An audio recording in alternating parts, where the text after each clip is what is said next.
ولاگ امروز یهوی هوس کردن امیرعلی برای رفتن به کافه شروع شد و در آخر آش نخورده دهن سوخته.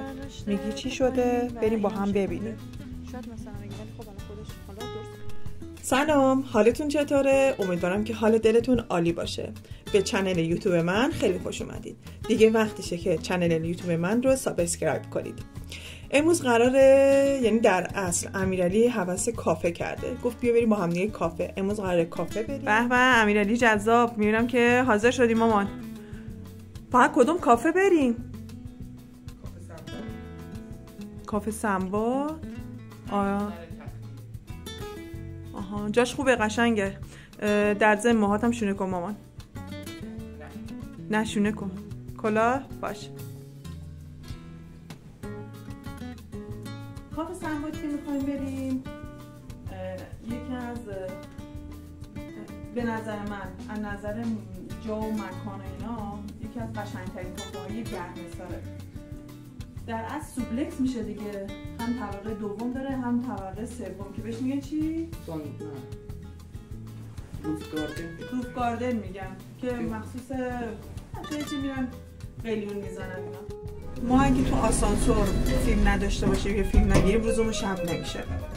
یعنی قانون یکی از زندگیمون اینه که تو آسانسور حتما یا عکس داشته باشیم یا فیلم داشته باشیم. نه به خاطر یوتیوب، چون قبلا من تو آسانسور خیلی فیلم گرفتم با داش امیرعلی. سلطان چی مثلا؟ سلطان مدرسه نروهای نامنظم. آها راستی امروز اصلا مدرسه نرفته به خاطر اینکه 2 ساعت بیشتر کلاس نداشتن. امروز رو به قول قدیمی‌ها پیچونده. یعنی یخ می‌کنی؟ مرد یخ کنه. خب باید برو بیارش دیگه. او میگه مرد اگه یخ نکنه مرد نیست. جمله جدید. خدا رو شکر این کافه‌ای که می‌خوایم بریم به خونه‌مون نزدیکه. حداقل فکر می‌کنم 7-8 دقیقه راه داره. ما توی اطراف خونه‌مون خیلی کافه داریم. یه کافه هم اینجا کافه کوکه، حالا یه روز اینجا بتونیم میبرم. یه کافه مورانوه، اونجا هم خیلی خاطرات کاری داریم با دوستان و که اطرافمون کافه زیاده. ماشاءالله تو شهر گرمسیر کافه خیلی زیاده. یعنی این راه مدرسه‌تون یادته؟ سال پیش بود دیگه. هوا چقدر عالیه، آفتاب. این هم از سایه هامون چقدر قشنگه. تا حالا اینجوری دقت نکرده بودم. بخوام از خوبی های منطقه‌مون بگم، یعنی خونه‌مون خوب توی منطقه‌ای هستش، اطرافمون پارک زیاده، بیمارستان هستش. وقتی میگم پارک زیاده، یکی از پارک ها بهش میگن پارک تامین اجتماعی. داشتم میگفتم خونه‌مون خوب جایه، 3 تا پارک، 2 تا بیمارستان نزدیک خونه‌مونه.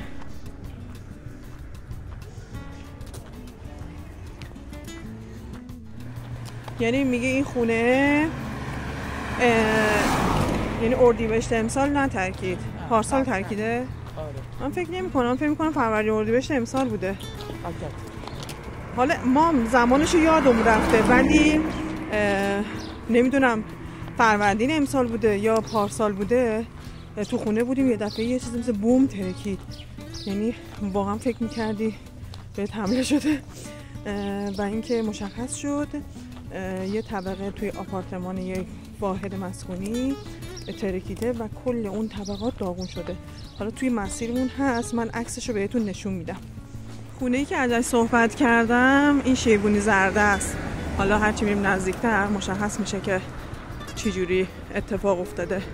اینطوری که توی اخبارهای گرمسار میذاشتن کولر مثلا خونه افتاده تو خونه‌های همسایه‌های دیگه، شیشه‌های همسایه دیگه شکسته و جدا از خسارتی خودش دیده بود. اصلا یه چیز وحشتناکی واقعا. و متاسفانه هنوز آدمایی که توی این خونه میشنستن صاحب خونه نشدن و همشون یه جا پخشن. میبینید واحد طبقه دوم. امیر بینیم بر مامان، این اتفاق افتاد براش. و این خونه چقدر خوشگله، چقدر قشنگ دارن به این میدون میرسن. گلکاریاشون رو نگاه کن. یه نمای نزدیکتر واقعا افتضاح بود. تو مسیر ما رسیدیم به یک کافه دیگه، کافه مون. امیرعلی نظرش عوض شد، میگه بریم تو این کافه بشینیم. میریم تو این کافه میشینیم. حالا دفعه بعد میریم کافه سماد رو بهتون نشون میدم، بریم نمای نزدیک ببینیم. یه زشت رو بچه‌ها در بسته است، فقط میتونیم بیرون بشینیم. فکر می‌کنم قسمت بیرونشه. حالا من ببینم اگه اجازه دادن داخلش هم بهتون نشون میدم. این فضای بیرونشه. بیرون بشینیم؟ نه. پس میریم همون کافه. امیرعلی اصلا روی نظر نیست، همش نظرشو عوض میکنه، چون اینجا بعد تو فضای بیرون میشینه. گفت بریم همون کافه سنباد و ما داریم ادامه میدیم میریم کافه سنباد. سنباد هم بیرون میشینیم. نه طبقه دوم میشینیم. طبقه دوم میشینیم. حالا هر طبقه‌شو نشون میدم. بچه‌ها تو مسیر من پنیرک دیدم. این سبزی پنیرک خیلی به قول قدیمی گفت مقویه. خیلی خام میخورن، یعنی درمانیه در اصل. خیلی خام میخورن، خیلی مصرف جوشونده دارن ازش و الان تو این فصل فراوونیه اگر میخواین استفاده کنین.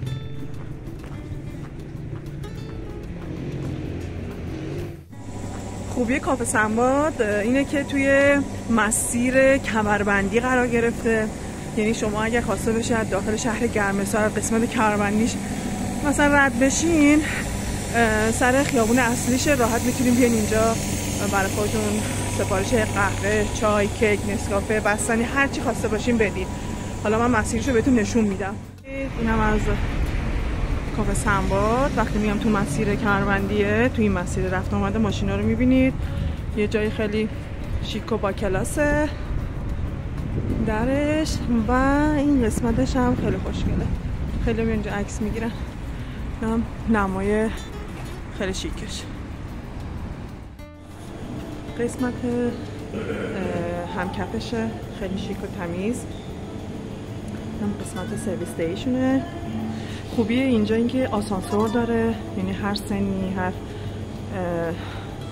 چجوری بگم، از 5 سالگی تا 100 ساله میتونم بیان اینجا، چون واقعا آسانسور خیلی کمک میکنه توی رفت آمد بهشون.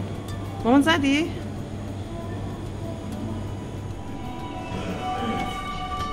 یک یا دو؟ بریم اول یک.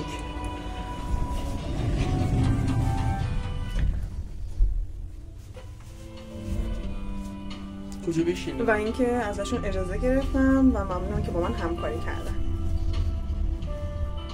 وقتی وارد طبقه اول شدیم با محیطی بزرگ به همراه چیدمان صندلی و مبل و نقاشی‌های روی دیوار که هر کدوم یه طرحی رو نشون میداد مواجه شدیم. مکان خیلی قشنگی بود. با نقاشی سنباد روی دیوار نماد این کافه قشنگ مشخص میشه. بچه‌ها هر از گاهی جلوی این عکس‌ها میایستن عکس میگیرن و کیفیت نقاشیاش رو دیوار واقعا قشنگ بود. من که خیلی خوشم اومد. یه نمای دور از خود کافه هم براتون گرفتم ببینید. در حین فیلمبرداری اینجا داشتم به امیرعلی سفارش بستنی میدادم تو این هوای سرد، اونم 3 اسکوپه. تا سفارشمون حاضر بشه بریم طبقه دوم که همون بام سبز قدیم خودمون بوده و الان تبدیل شده به روف گاردن رو ببینیم. طراحی دیزاین این کافه از نظر من عالی بوده. حتی چیدمان صندلی ها نظر من رو جلب کرد. فکر میکنم مناسب این فضای بیرون باشه. همونطور گفتم دیزاین طبقه اول و طبقه دوم فوق‌العاده عالی بود. اگر شما هم این نظر رو دارین برای من کامنت کنید. راحت از این بالا میتونید اطراف گرمسار رو نگاه کنید. نمای دیگه از شهر گرمسار من و همونطور که گفتم خیابون کمربندیش راحت میتونید به مسیر اصلی شهر برسید. چقدر خوشگل رو میزاشون رو دیزاین کردن و این چراغ هم برای شبها هست، روشن میشه، حکم بخاری رو داره. اینجا داشتم دوربین رو تنظیم میکردم برای فیلم گرفتن و به جز ما کسی توی کافه نبود. امیرعلی هم که طبق معمول سرش تو گوشی بود. همین که داشتم اطراف رو نگاه میکردم یه دفعه چشم خورد به قفسه بازی ها و چقدر خوبه که تو این کافه انواع اقسام بازی ها هم داره که کسی که میاد میشینه حوصله‌اش سر نمیره و داشتم از دور نگاه میکردم، دونه دونه اسمها رو براتون میگفتم. اینجا که صدا گذاری کردم برای اینکه صدای موزیک کافه خیلی زیاد بود و برای همین من دارم صحبت میکنم. امیرعلی داشت اینجا میگفت چرا پس سفارشامونو نمیاره. منم گفتم میاره، تا حاضر کنه زمان میبره. گفت پس برو یه سر بزن. منم پا شدم که برم یه سر بزنم و بیام. بعدش رفتم سراغ قفسه بازی ها. اسم بازی ها رو اینجا داشتم براتون فیلم میگرفتم. بزنگاه، مثل منچ بود، دوز، آبلون، حالا نمیدونم تلفظش درست میگم یا نه، ایرپولی، منچ و ماروپله، بازی ریاضی، شطرنج. خلاصه تنوع بازیهاش خیلی زیاد بود و چقدر عالی. حتی اینجا روی دیوار زده بودن که از شما سپاسگزاریم که بعد از بازی آنها رو در جای خود قرار میدهید. عکس روبرو چقدر عالی بود. گفتم حالا که اینجا هستم بذار بیرونم یه نگاه کنم. بیرون هوا فوق العاده عالی بود، خیلی خوب بود. سفارشای ما هم رسید. من 3 اسکوپ دارک سفارش دادم، امیرعلی هم آیس بک شکلاتی. جاشو دوست داشتم، خیلی قشنگه. بفرمایید دوستان.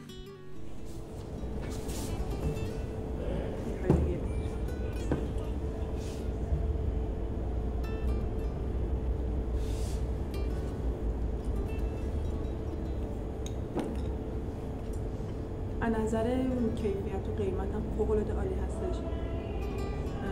اسکوباش خیلی بزرگه، مثلا فکر کنین پیکاسو اسکوب چند به نظر من 60 شدن. قیمتش خیلی خوبه، کیفیت کاراشون محصولاتشون هم عالیه. خب خیلی توی کافه ها میرن جشن‌های تولد میگیرن، اینجا هم همینطور استثنا نیست. و اینکه رو در دیوارش نگاه میکنیم خیلی از بچه‌ها یه چیزی بهتون نشون بدم. چشم خوب به تابلو قرنمکی چیزی بهتون نشون بدم. اثرش هم اینجا هست، دریاچه نمک، حتی نوشته گردشگری نمک، تندرسی، سلامت، معادن نمک تمیزدار و چقدر زیبا. جبیر ایرانی، پارک ملی کویر گرمسار و واقعا وجود داره.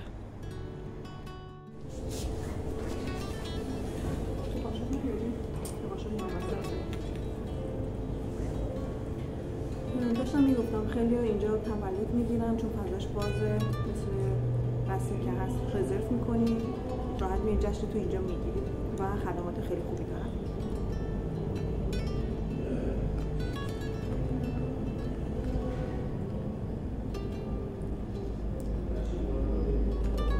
آخرین بار که اینجا بودی؟ از این کافه من با اونجا داخل تابستان، یعنی توی آبان. آخرین بار آبان ما اینجا بودیم. آبان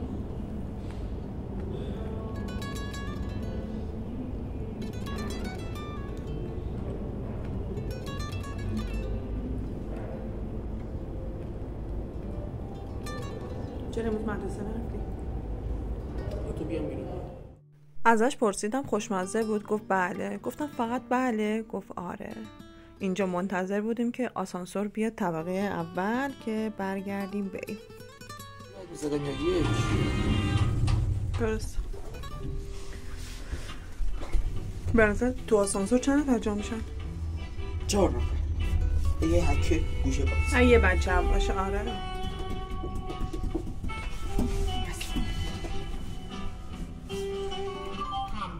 خوش آمدید. حالا غذا داشته باشه، ما هم یه چیزی میخوریم دیگه. اصلا خودت رد من از سر خودم رد نمی کنم. اول مثلا باید برم ببینم بابا و داداش خونه میان ظهر. اگه ظهر بیان که غذای خوب درست میکنم، اگر نه که حاضری میخوریم دیگه. سلطان قهر زدن امیرعلی برای غذا. اصلی که تو مغازه بودیم یه دفعه دیدیم یه صدایی میاد.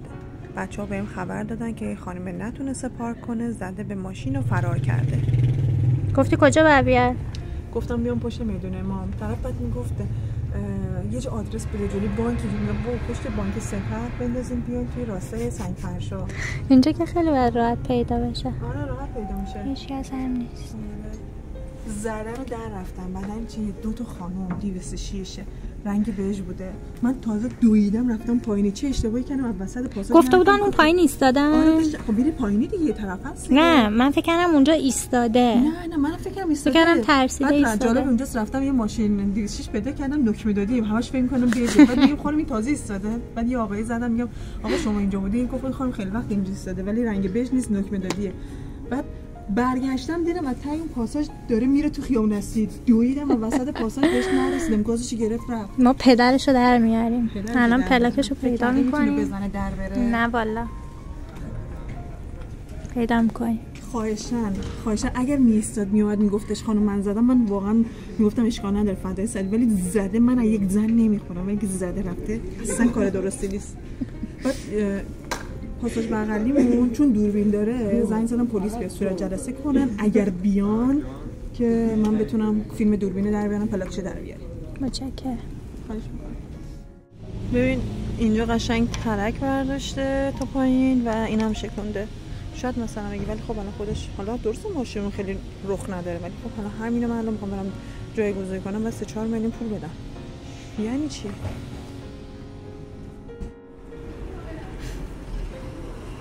بالاخره پلیس اومد، گزارش نوشت، خودشون هم راهنمایی کردن، گفتن این خود دردسرای خودشو داره، ولی چون پاساژ کناریمون دوربین داره ایشون هم لطف کردن فردا میان فیلم دیشب و خبری امشب و برام میریزن توی فلش که میبرم آگاهی تا ببینیم چی پیش میاد. بچه‌ها من بابت تصادف دیشب امروز شکایت ننوشتم، چون که دوربینی که کنار ساختمان بغلمون بود متأسفانه رم داخلش نبوده و برای همین چیزی دستمون رو نمیگیره. هیچی دیگه، ما هم به خدا واگذارش کردیم.